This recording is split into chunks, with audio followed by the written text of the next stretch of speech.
Assalamualaikum warahmatullahi wabarakatuh. Halo teman-teman semuanya. Perkenalkan, nama saya Cinta Julia Syagen dengan NIM 0601251011. Saya adalah mahasiswa program studi ilmu perpustakaan Fakultas Ilmu Sosial Universitas Negeri Islam Sumatera Utara. Pada video kali ini, saya akan menjelaskan aktualisasi nilai-nilai pendidikan kewarganegaraan dalam kehidupan sehari-hari dengan tema Pancasila sebagai ideologi negara.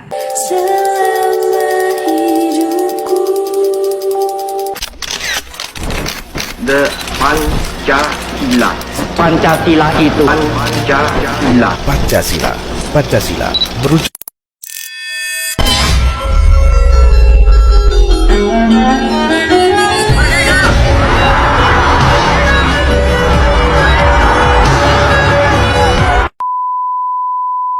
Pancasila merupakan dasar negara sekaligus ideologi bangsa Indonesia.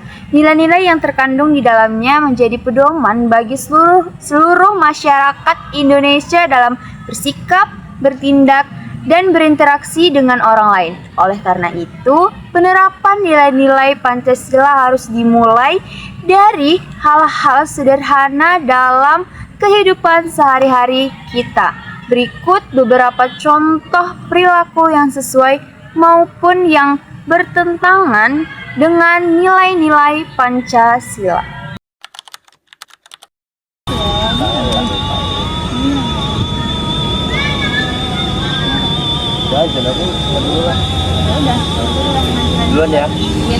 Nah, pada adegan ini saya menghormati teman yang sedang menjalankan ibadah. Sikap seperti ini merupakan pengamalan sila pertama, yaitu ketuhanan yang Maha Esa.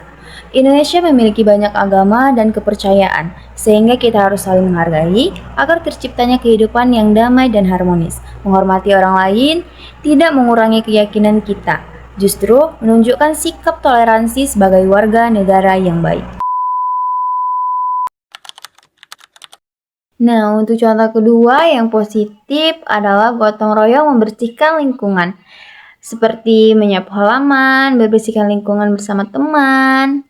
Nah, gotong royong itu merupakan budaya bangsa Indonesia yang sesuai dengan nilai Pancasila. Dengan bekerja sama membersihkan lingkungan, kita dapat menunjukkan kepedulian terhadap masyarakat, lingkungan sekitar kita. Sikap ini mempererat persaudaraan serta menumbuhkan rasa tanggung jawab bersama. Nah, untuk contoh ketiga, dampak dari positif adalah bersikap jujur. Seperti kita menemukan uang atau barang yang jatuh di jalan, kita harus mengembalikannya kepada pemiliknya atau tidak kita datang ke kantor polisi. Nah, kejujuran itu merupakan salah satu karakter penting dalam kehidupan bermasyarakat. Dengan mengembalikan barang yang bukan milik kita telah menerapkan nilai kemanusiaan yang adil dan beradab. Sikap jujur akan menumbuhkan rasa saling percaya di tengah masyarakat. Nah, untuk contoh keempat, dampak positif adalah musyawarah. Contohnya, kami memilih untuk melakukan presentasi antara kelompok yaitu hari Senin atau hari Selasa. Dan kami akan memusyawarahkan yang mana yang lebih baik hari Senin atau Selasa dan disepakati oleh seluruh kelompok tersebut. Nah, musyawarah merupakan cara terbaik dalam mengambil keputusan bersama. Dengan adanya musyawarah, kita dapat menghargai pendapat orang lain. Kita bisa belajar, bersikap demokratis dan tidak mementingkan diri sendiri. Hal ini sesuai dengan sila keempat Pancasila. Nah, untuk contoh dampak positif berikutnya adalah bijak menggunakan media sosial. Contohnya seperti saya mendapatkan suatu file surat undangan dan saya disuruh untuk menyebarkan ke banyak orang. Dan setelah itu saya akan mengecek apakah dokumen atau file tersebut benar-benar asli atau hanya untuk menghack handphone kita. Dan saya tidak akan jadi menyebarkan file tersebut ke banyak orang. Sebagai mahasiswa, kita harus bijak dalam menggunakan media sosial. Jangan langsung percaya atau membagikan informasi sebelum memastikan kebenarannya. Dengan begitu, kita ikut mencegah penyebaran hoaks dan menjaga persatuan masyarakat.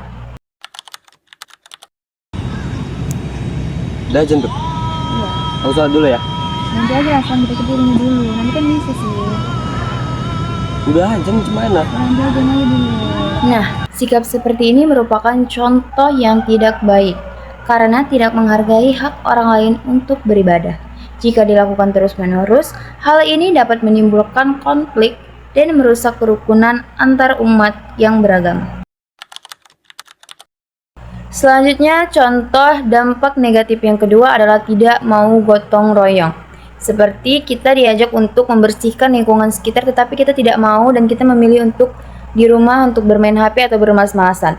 Sikap tidak peduli terhadap kegiatan gotong royong dapat menunjukkan bahwa kita rendahnya rasa tanggung jawab sosial. Akibatnya, pekerjaan menjadi lebih berat dan rasa kebersamaan di lingkungan menjadi sangat berkurang. Nah, contoh dampak negatif yang ketiga adalah berbohong. Contohnya seperti kita meminjam barang dan ketika teman kita memintanya, kita berbohong bahwa barang tersebut sudah hilang. Nah, berbohong itu merupakan perilaku yang bertentangan dengan nilai Pancasila karena dapat merusak kepercayaan antara sesama manusia. Sikap seperti ini tidak mencerminkan karakter warga negara yang berintegritas. Nah, untuk contoh dampak negatif yang keempat adalah memaksa pendapat kita sendiri. Contohnya saat kita akan melakukan presentasi antara hari Senin atau hari Rabu, kita memaksa untuk melakukannya di hari Rabu tanpa memikirkan pendapat orang lain.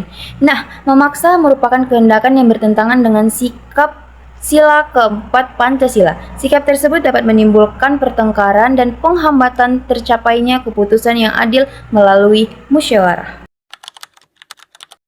Nah, contoh dampak negatif yang terakhir adalah menyebarkan hoaks. Contohnya seperti kita mendapatkan surat undangan dan kita langsung membagikan surat undangan tersebut tanpa kita melihat apakah itu surat undangan yang benar, yang asli atau itu hanya untuk membobol handphone kita. Nah, menyebarkan informasi yang belum jelas kebenarannya merupakan tindakan yang tidak bertanggung jawab. Perilaku ini dapat menimbulkan kepanikan, kesalahpahaman, bahkan perpecahan di masyarakat atau di keluarga. Oleh karena itu, setiap informasi harus verifikasi terlebih dahulu. Berdasarkan contoh yang telah saya sampaikan, dapat disimpulkan bahwa Pancasila bukan hanya dihafalkan sebagai dasar negara, tetapi juga harus diterapkan dalam kehidupan sehari-hari. Sikap menghormati perbedaan, jujur, gotong royong, bermusyawarah, dan bijak menggunakan media sosial merupakan bentuk nyata pengamalan nilai-nilai Pancasila.